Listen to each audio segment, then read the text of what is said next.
Hello everyone, welcome to ChemBio classes, and here the lecture number 7 of alkyl halide series. So in this lecture we will study about two reactions, Ball-Siemens reaction and number 2 is Raschig process.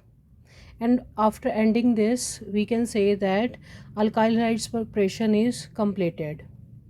So let's start this lecture.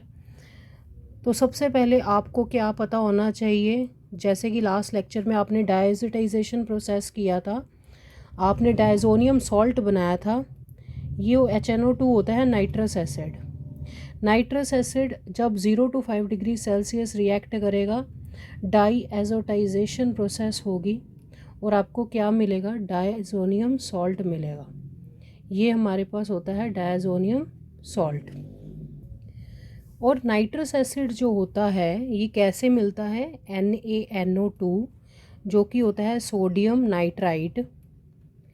जब ये react करता है HCl के साथ, ये दोनों react करते हैं तब हमें HNO2 मिलता है। HNO2 आपको लैब्स में ऑब्टेन नहीं होता, लैब से नहीं मिलता, आपको इन बिटवीन रिएक्शन में बनाना पड़ता है। तो डैट मीन्स आपको एक रिएक्शन करनी पड़ेगी एनिलीन और इन दोनों के बीच में इन बिटवीन रिएक्शन में HNO2 बनेगा जो कि एनिलीन के साथ रिएक्ट करेगा और डायज़ोनियम सॉल्ट बना देगा, डायज़ोनियम सॉल्ट। ठीक है, अब क्या होगा कि आपने ये रिएक्शन की है। अब बाल-सीमेंस रिएक्शन है क्या, देखो NH2 ये हो गया एनिलीन, NaNO2 आपने लिया और साथ में आपने लिया HbF4। HbF4 क्या होता है, फ्लोरोबोरिक एसिड, फ्लोरोबोरिक एसिड। अब देखो HCl लेते थे तो क्या बनता था, HCl के केस में बनता था N ट्रिपल बॉन्ड N और यहाँ पर Cl नेगेटिव होता था। बट अब आपने लिया HbF4 तो यहाँ पर क्या लग जाएगा, BF4 नेगेटिव। तो ऐसे भी आप बना सकते हो, इस एसिड के साथ भी आप डायज़ोनियम सॉल्ट बना सकते हो। इस डायज़ोनियम सॉल्ट का नाम है बेंजीन डायज़ोनियम टेट्रा फ्लोरोबोरेट। ठीक है, अब आपने इसमें किया हीट जैसे ही करोगे तो क्या होगा, यहाँ पर आ जाएगा फ्लोरीन बेंजीन के ऊपर और आपको BF3 मिलेगा और साथ में N2। तो ये जो रिएक्शन है, इस रिएक्शन को हम बोलते हैं बाल्स-सीमेंस रिएक्शन। अब यहाँ पर मैं लिख देती हूँ, reaction of benzene diazonium salts with fluoroboric acid followed by heating yield fluorobenzene. This reaction is termed as Bals-Siemens reaction.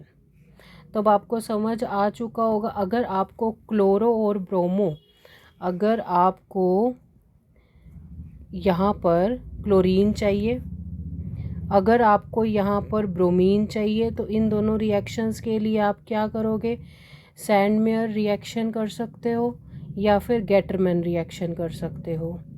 लेकिन अगर आपको यहाँ पर फ्लोरो चाहिए तो आपको उसके लिए बाल-सीमेंस रिएक्शन करनी पड़ेगी।